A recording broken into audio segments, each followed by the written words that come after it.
Welcome to episode 17 of The Culinary Citizen, a gastronomic guide to international relations. This is Sam Chappell-Sokol.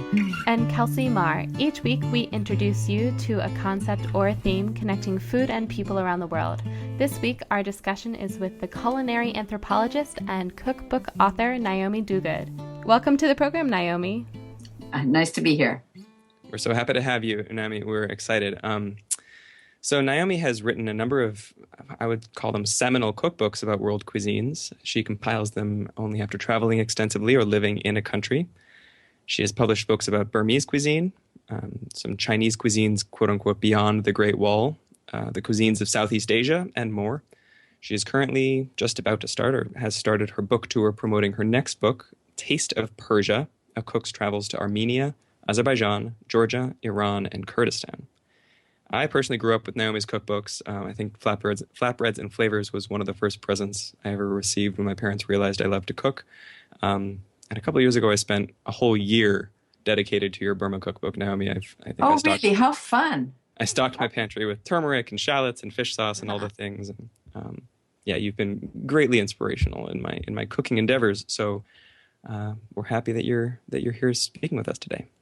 Well, maybe this book will get you, if you haven't already, discovering and playing with the pleasures of pomegranate molasses and heaps of fresh herbs on the table, and just thinking about the layers of history that relate to people in the West, because really Persian history, if you think about the Greeks and the Persians fighting each other, that we learned about at some point in high school, most of us, and I found kind of opaque at the time. We really are connected to that world through the centuries, and we've kind of forgotten about that now because we have headlines talking about evil empires or whatever. But in fact, it's a deep connection, and we've been temporarily blinded by current geopolitics. Yeah. So on the topic of geopolitics, I'm fascinated that you've picked Persia. This is, I guess, you're moving further and further west in your research, but it seems like a kind of a greater Persia. You've included Armenia, Azerbaijan, Georgia. We think of Iran as being the center of Persia, but of course, ancient Persia extended beyond those borders. So tell us what you were thinking when you came up with this geographic, geopolitical structure, kind of the difference between national borders versus culinary borders. Well, what I wanted to do was, I'm not Persian, so it's not up to me to do an in-depth, full exploration of Persian Iranian food. But what I can do as an outsider, I think, is contextualize, is connect, and sort of cross borders. Yes, and so if I were talking about the Persian influence on current culinary practices, I'd have to talk about everything from food in India to food in Morocco to Northern Europe. That's a little crazy. So what I wanted to do was talk about sort of a Persian culinary region in the immediate area. So looking at it, and I'd been in Georgia, I knew something about Persian food, Iranian food, but I hadn't been to Iran. And when I wrote Flatbreads and Flavors with my now ex, Jeffrey Alford, he'd stuck a toe into Armenia and had spent a week in Azerbaijan. So I had some familiarity, and I thought, this would be a way of contextualizing Georgian food, which is remarkable, but everyone sort of treats it as a kind of one-off. Oh, wow, Georgia.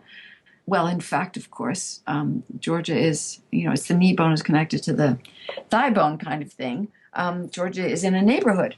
And historically, although nation states keep to themselves, they also get invaded by others and invade others. And so there's this cross thread. And so I wanted to talk about a Persian culinary region like we think about, say, the Mediterranean as a culinary region. We say, we can tell Greek from Italian, but we can also see the connection. And further afield, we can tell Moroccan from Spanish, but we can see the cross connections. There is a kind of cousinage, And so I thought this is a great way to talk about an area that's been kind of isolated in for lots of reasons. And, the Caucasus countries, Georgia, Armenia, and Azerbaijan, because they were part of the Soviet Union and kind of on the periphery. They were the edge of the Soviet Empire, and had a border with Turkey, and they were fortified against the West by the Russians, and so now they're sort of included in the Western sphere, and Russia is their enemy too, to some extent. I mean, that's a little complicated. So it just seemed really important to say, hey, let's take a fresh look at this region, this crossover place.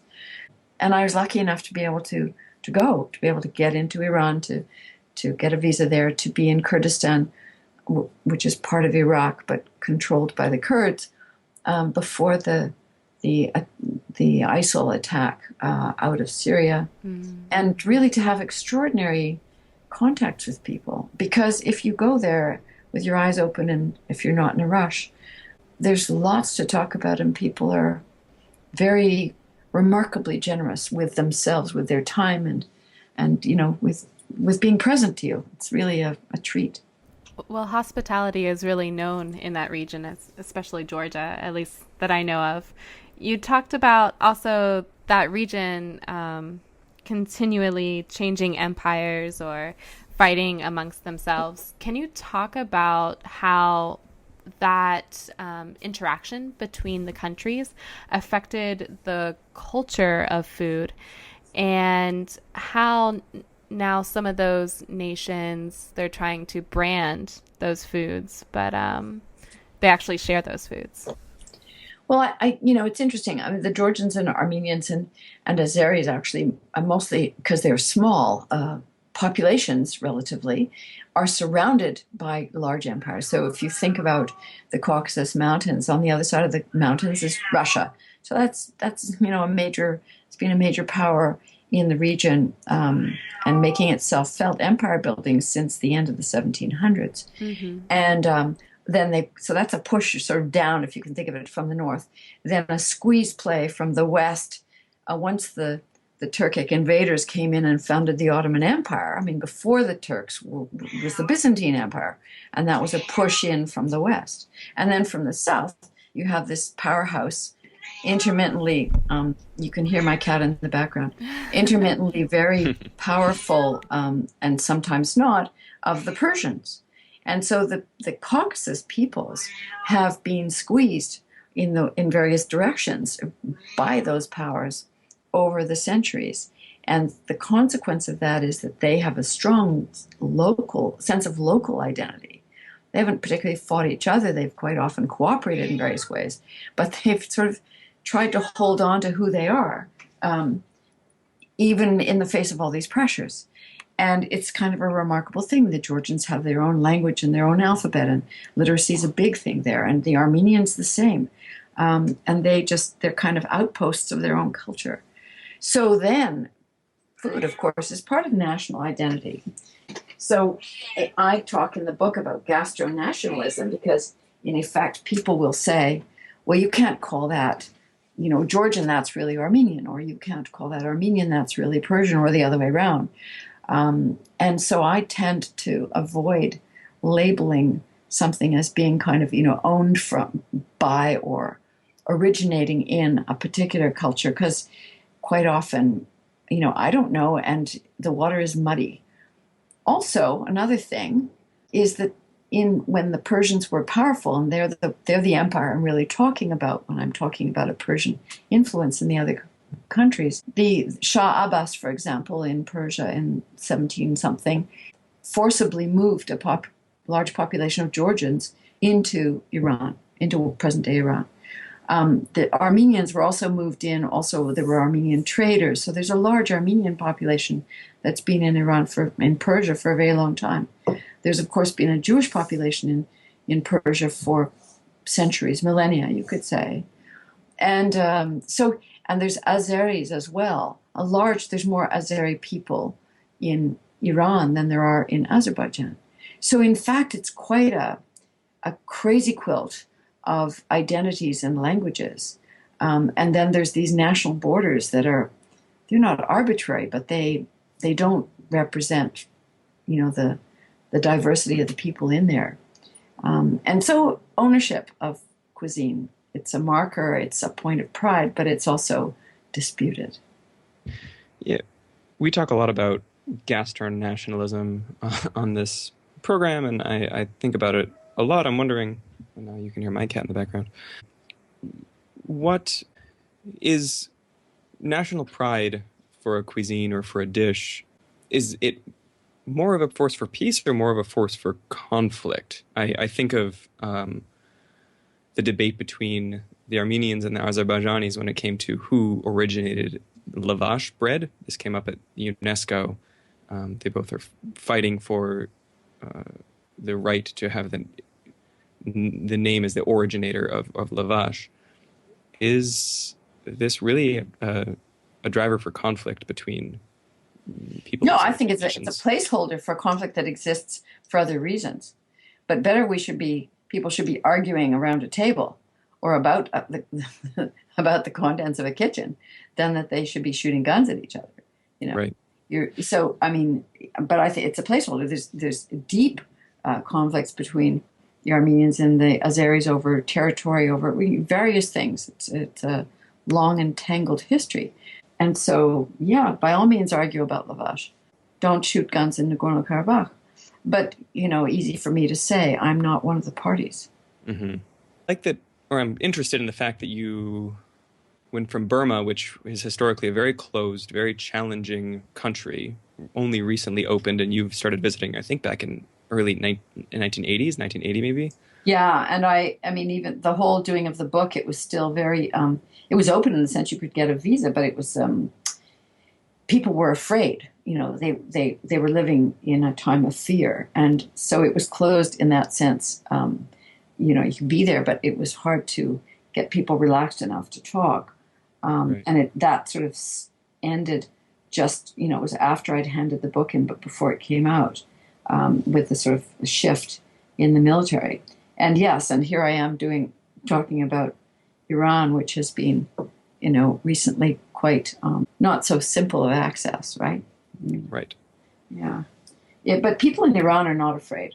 People in Georgia and Armenia are not afraid to talk to a stranger. People in Azerbaijan also are not afraid, or Kurdistan, to talk to a stranger. I never raised politics with people. I didn't in Burma either. If somebody wants to raise it, then I'm happy to hear what they have to say and to talk. But and the only place where I never heard politics raised at all, where people clearly just view it as a completely no-fly zone, even behind closed doors and so on, is Azerbaijan.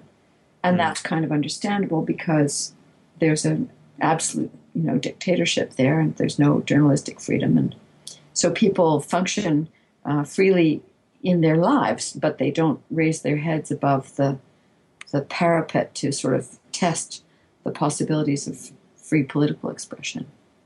So how do you see the power of food in those situations where politics is off the table, literally and figuratively maybe, but you have a different approach when you go into these countries?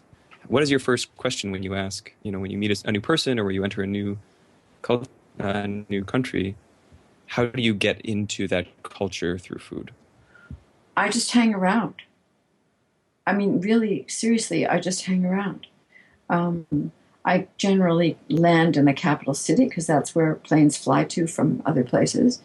For example, in Azerbaijan, I flew to Baku, and I had a reservation in a hotel for the first few days because you have to book a few hotels when you apply for your visa.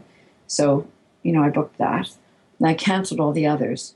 And then I hung around and I went to markets, asked where the big market was in Baku, and took pictures and hung around some more and talked to the night desk guy at the cheap hotel I was staying at, and said to him, well, I'm thinking of going to, and I named a couple of places, and what do you think? Do you think what do they like? And, just sort of, just chatting like that. And so then that guy said, well, I have a friend. Oh, I said I wanted to find a guy with a car to take me around just outside Baku to take some photographs of just some sights outside town. And he said, oh, I have a friend with a car. Oh, good. So then the friend with the car spoke pretty good English. And so I spent a day going to seeing various things. And I put the question to him, well, I'm thinking of going to Sheki, and what do you think? And he said, yeah, that's, it's good. I could take you there. And I said, no, I want to go by public transport, but I wouldn't mind somewhere closer to Baku. And because a small town always seems to me a good place to start, because you're kind of closer to the ground and to agriculture. And he said, well, if you're interested in Sheki, then there's a town closer to Baku you might like. It's called Lahij. I know a guy that has a homestay there. I could take you there. I'm still looking for business. And I said, well, actually, sure, because then I could take some pictures on the way. And then after that, I'd take public transport. So that's what I did. And, when you stay in a homestay, then it's wonderful. And there's a whole homestay tradition in Azerbaijan, Georgia, and Armenia. And there's actually websites. You can find them online. You can get a phone number. You can phone them and say, do you have a room? It's really, really amazing. And there's one person in the household that will speak Russian and probably English. And that's what it was in this first town, Lahij. And so I hung around that kitchen and watched the cooking and, wandered around the village and came back and watched the cooking some more and learned how to make a meatball, Azeri meatballs, and shaped them, helped her with the cooking. And so then I learned by helping. I didn't have a want list. I just wanted to put myself in the way of things. Does that make sense to you?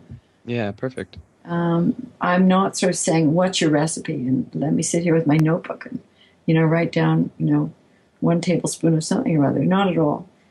I just want to be present with the food. And so I'm eating all the time, and I'm taking pictures in markets, and then sometimes I get lucky enough to be in on the cooking. Mm-hmm. Would you describe yourself as a culinary anthropologist or a culinary ethnographer? It sounds like the work that you're doing is so close, like the 10-foot view of a culinary culture, or culinary. Well, I'm not an academic, right? I'm just, right. I like telling stories. I like the process of going from not knowing. I love not knowing. And then I like the process of sort of getting glimpses of daily life. So I like going in without preconceptions. And so if I were an academic, I'd probably do a whole lot of background research and go have a number of things I was looking for. But I like to not have that. I think I might miss something. Okay, I don't care if I miss something, but I don't want to miss something because my view is too narrow. And so I'm happy to miss something because it just didn't come my way. But if I miss something because I have a narrow view, because I've already put myself in a straitjacket of expectation, then that's stupid. That's a waste of a trip, I saw in another article that had interviewed you about this book about your methodology of collecting recipes. And of course, you mentioned eating all the time and then recreating the recipes by taste. Can you walk us through that process? Are you going home after the meal and kind of like writing down the sensories that you had during the meal?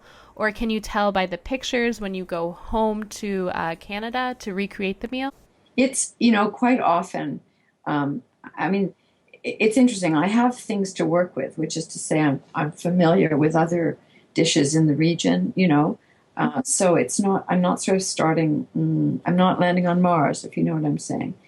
And there is a cross relationship. So so often I was in the kitchen that really it's not so difficult. But if it's a dish that I don't see being made, I'll ask other people maybe the next day or some other time or at my homestay, oh, I have this thing and, it tasted to me like la, la, la, is that so? And or can you ever include cinnamon in there or not? Or, well, the people in this village don't, but the people in the other village do. Or, there's just all these little things that come up.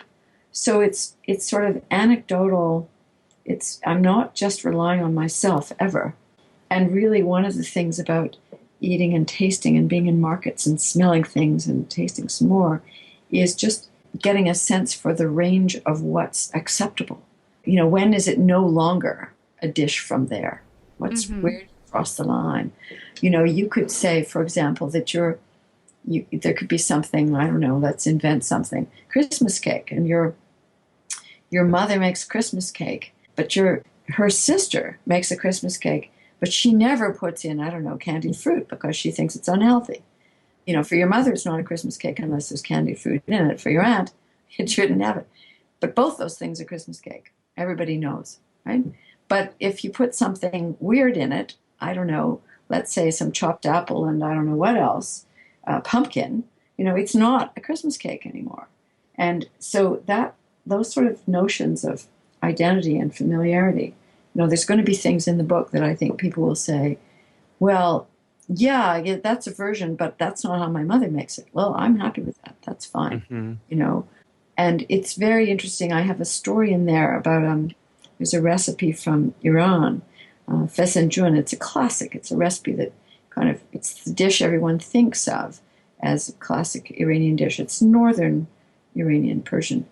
And I have this story about being in somebody's house in northern Iran. And I had a question about fesenjoon, and she was the first home cook I met in Iran. It was my second day there. And I'd been invited by her sons. And anyway, I'd ended up in her house.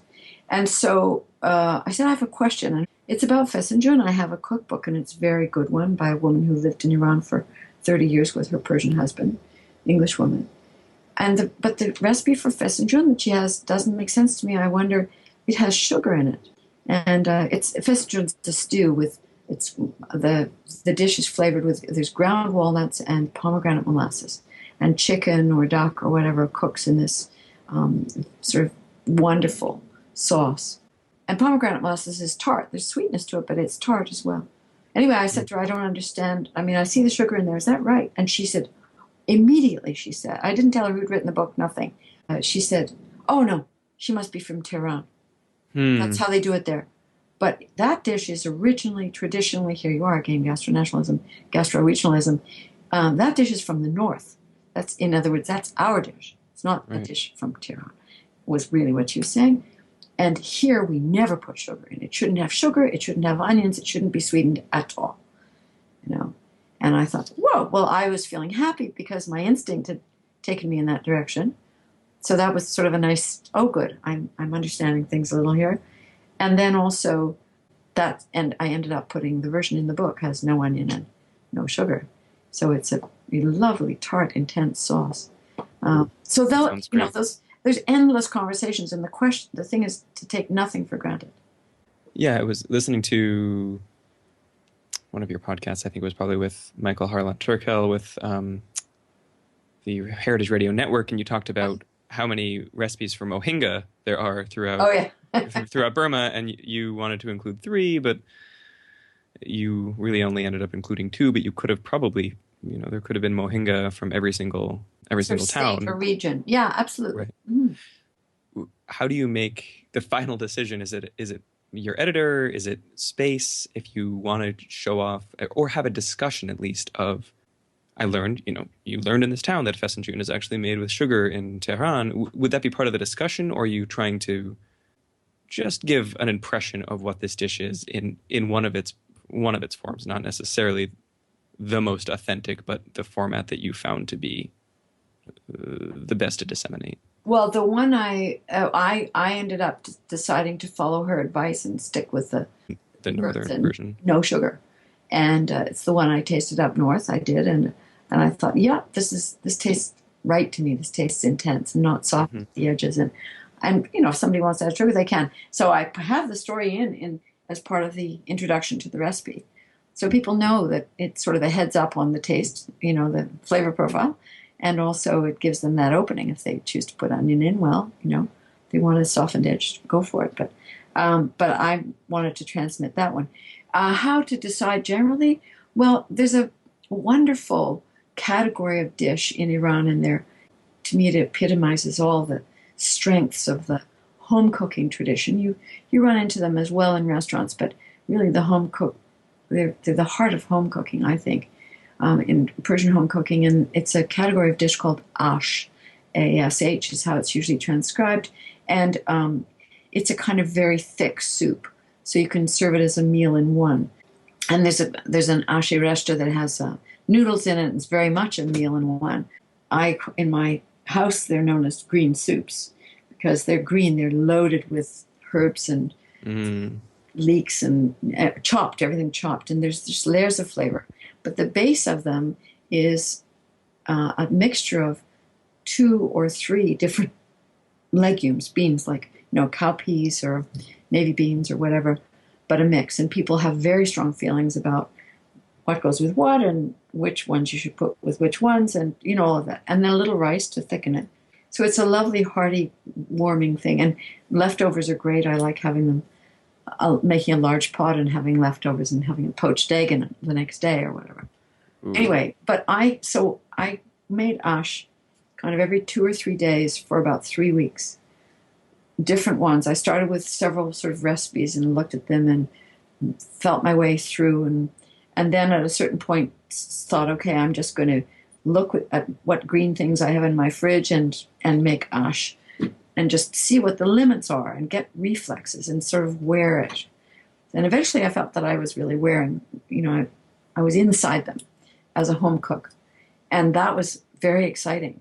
And so I thought, oh, good, I can give a template for this. I can do a recipe. I can give 2 or 3 ash recipes that are very distinctive, sort of classic versions of the classics, because there's a number of different classic ones.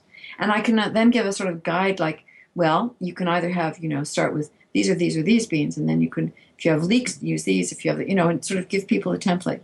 I did all that, and it was in the manuscript that I sent in and that I submitted. And then I realized when it came back to me with copy editing and stuff, and edits, I thought, actually, no, I just need to leave this out. This is my discovery. It's anchored me, but it's going to be off-putting for people. I mean, they can make the recipes and then they'll take them on and they'll adapt them. And, eventually if you start making ash, if you get engaged with this book, Sam, as you did with the Burma book, you'll find ash is just completely fascinating and wonderful and rewarding. And you'll end up making some ash that are, because you're working with what you have.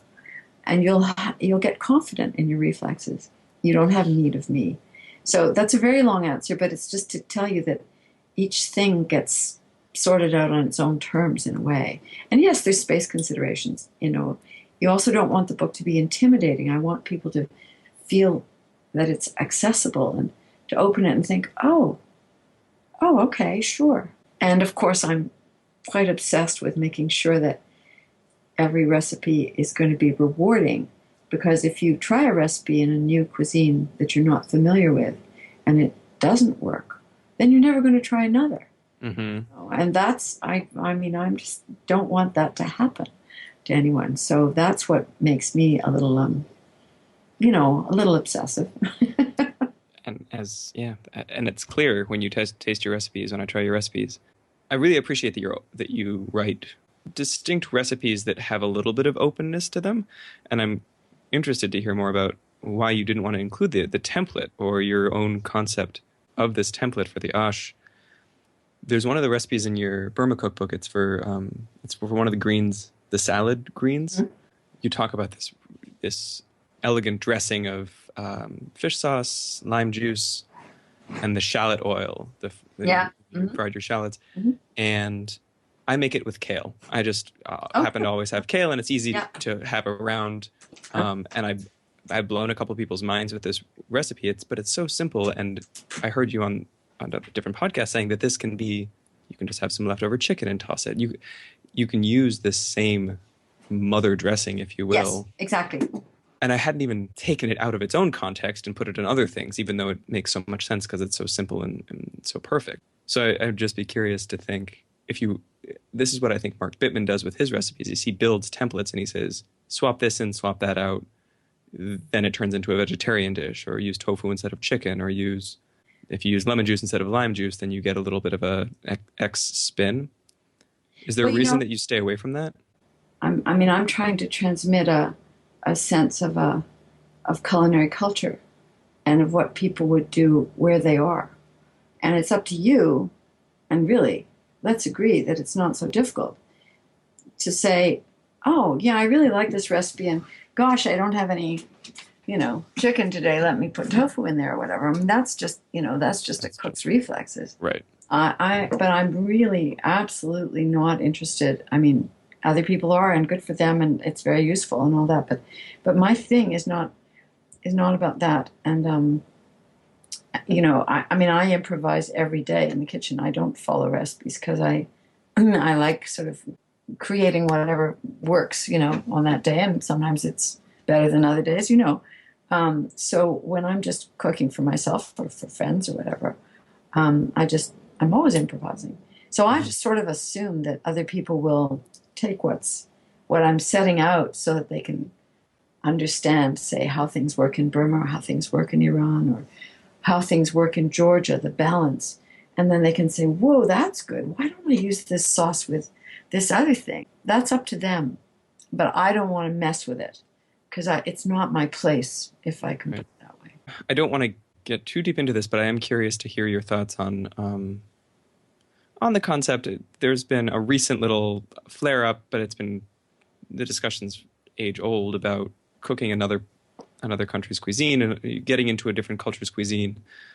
We spoke with Dr. Krishnendu Ray of NYU. Yeah, lovely guy. Yeah. Very lovely guy, brilliant guy, Yes. and talked about what it means to cook ethnic food, who, quote unquote, has the right to cook another country's cuisine. And there are people who are much more passionate about this than I am, but I'm curious about your thoughts. There was the most recent flare up was about About the pho. the pho recipe in Bon Appetit, and my problem with that was that there was just no context provided. And what I love about your cookbooks is that it's pure context. It's, as you say, you're not trying to make a lot of recipes. You're trying to give a culinary culture.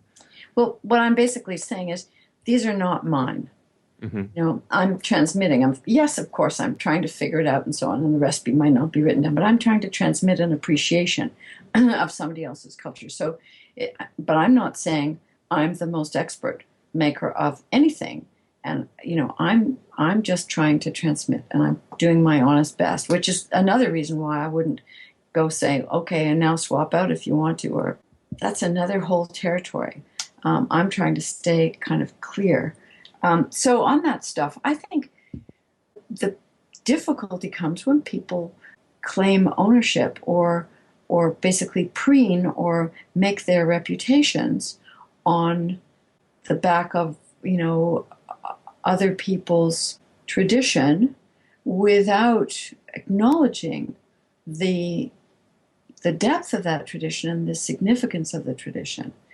And certainly, I'm always interested when people say if they want to raise a question of cultural appropriation or whatever, and I'm just never asked about it. And I think, well, you guys should be asking me about this, because I have an answer that satisfies me, which is that I'm trying to transmit, and I'm not what's the word?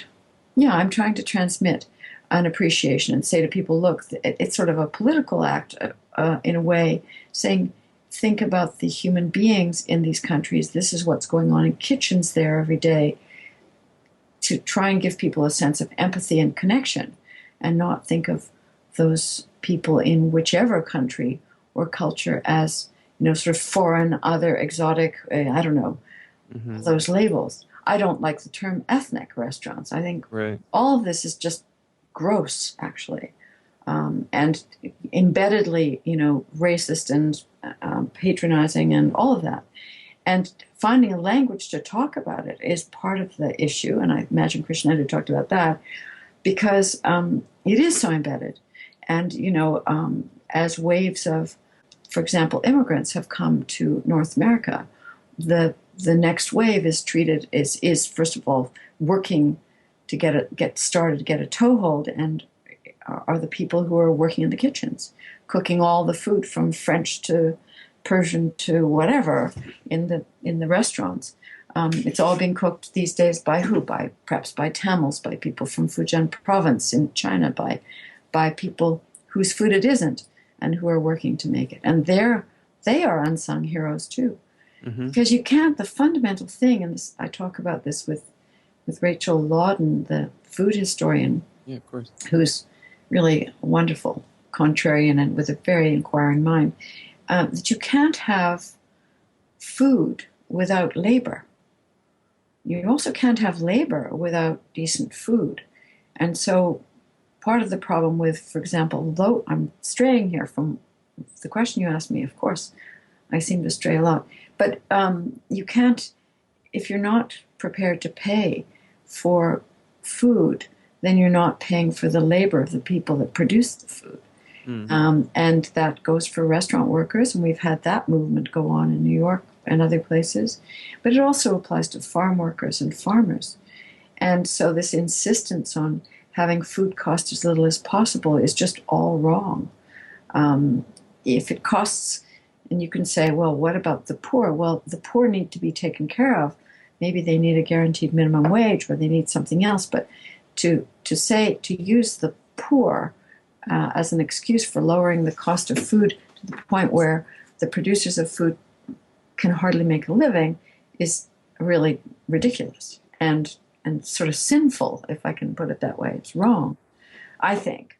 So all of these issues around ownership are really issues about respect. And I think that it's when you stop respecting the origin of things and the labor of other people and the tradition of other people, then you've lost the whole point of life, really, which is that we should be appreciating what we bring to the table of discussion, the table of culture, the food table. So, that's rather a roundabout answer to your question. I think one of the challenges for cookbook authors like yourself is adapting the ingredients for the readers around the world. Like if you try to make hachapuri from any of the three regions, you need a melting cheese that is from the local market that's hard to recreate in the United States or in Europe, wherever you are.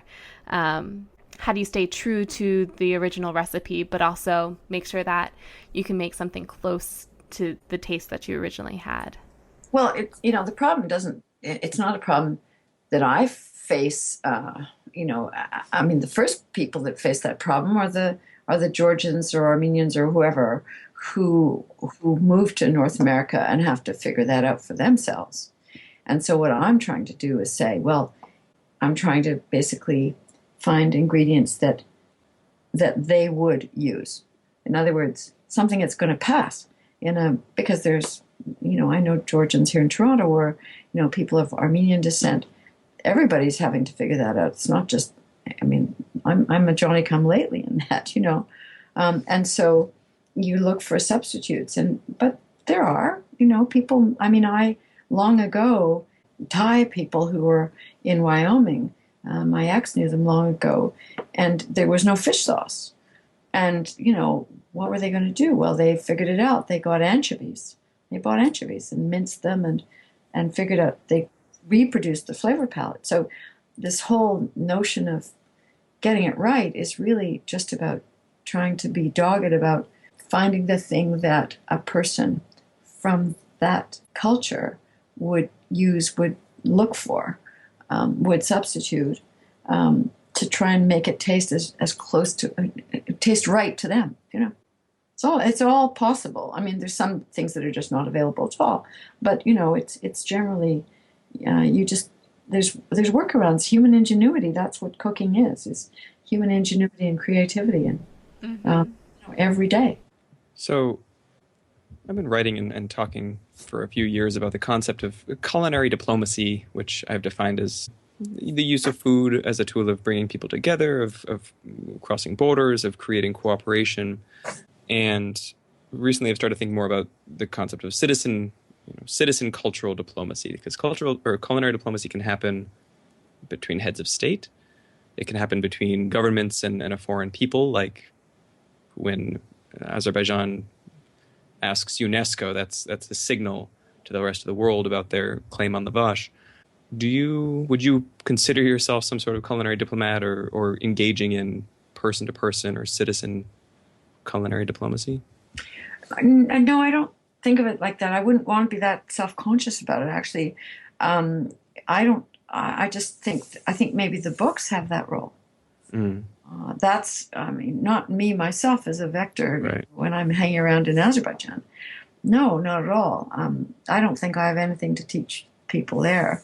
They have a lot to, I have a lot to learn from them, but I'm hoping to take what I learn and transmit it here, and then have the books do that work of getting people here to see to, as I said before, to feel an empathy or feel a connection and have an understanding of life there, that there's, these are real people with real stories and a remarkable, brilliant, sustainable cuisine or cuisines.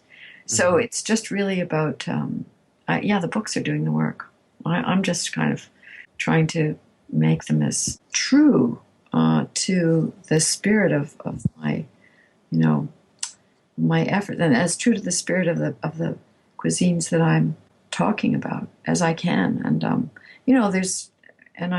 always, worried about, not doing a good enough job, that sort of feeling, And I know I'm going to be going back to the Caucasus and taking copies of the book, and I'm just waiting to see, hear from friends who will be frank, and they'll say, well, actually, no, you shouldn't have done that thing because, in fact, la la la.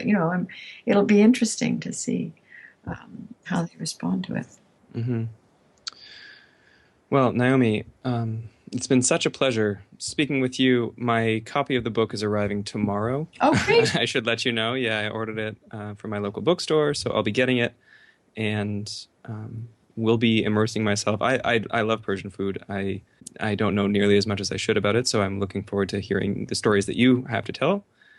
Can you tell us how we can follow you on your book tour? I know you're going to be throughout North America or throughout the United States. I'm going to be I'm going to Montreal tomorrow, and then Chicago, talking to the food historians. I have a sort of a splash page. It's naomiduga.com. My schedule is there. And then I'm in the Hudson Valley for a bit, teaching at a Hillsdale home chef in Hillsdale, New York. And I'm doing a signing at Saravan, a wonderful restaurant in Armenia, New York. And then after that, I'm in the Bay Area at Omnivore Books. I'm at Draeger's Cooking School, talking at the National Kidney Foundation author luncheon on the 22nd. And it goes like that. And Vancouver, Seattle, LA, Austin, and then Boston Boston the 17th of November. So it's pretty fun. Yeah, that's a lot of options for for people to catch you, to buy your book. They can buy your book probably anywhere that good books are sold. I also noticed that you're leading some food tours, maybe this year and definitely next year, with Immerse Through. Yes, I do these sort of hands-on cultural immersion through food tour in northern Thailand every late January. And I've been taking people to Burma or traveling with them in Burma for 9 days in early February, sort of seeing the country through the food. I'm hoping that next fall, that is in 2017, to take a group to Iran and to Georgia. Wow. And so they're on a website called immersethrough.com. It's sort of cultural immersion through food, so Immerse Through. There's a page each about Iran and Georgia, just saying these are the dates I'm hoping to do, and keep your eyes here, or get in touch with my partner in all this, who's a wonderful travel agent named Deb, and there's contact information for her to get your name on a list in the event we can pull this off. Which I've got a travel agent friend in Iran who's doing the legwork that end, and we hope to have a plan certainly by the new year. It's a lot to look forward to, and it's very fun. You learn something every time you have contact and anytime you go anywhere. So the idea of being able to get back to Iran with a group is very fun.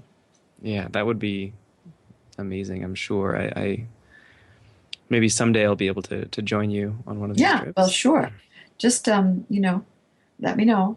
Keep an eye. But I'm findable, and I'm just hoping it all keeps unfolding, and this sense of openness and accessibility that slowly is developing around the idea of around keeps growing. Well, Naomi, thank you so much again. It's been such a pleasure speaking with you, and we wish you well on your tour. Look forward to cooking from your book, and we'll be following you. Thank you so much. Thanks for listening to The Culinary Citizen today. You can connect with us on our Facebook page, The Culinary Citizen, and you can now subscribe to the podcast on iTunes.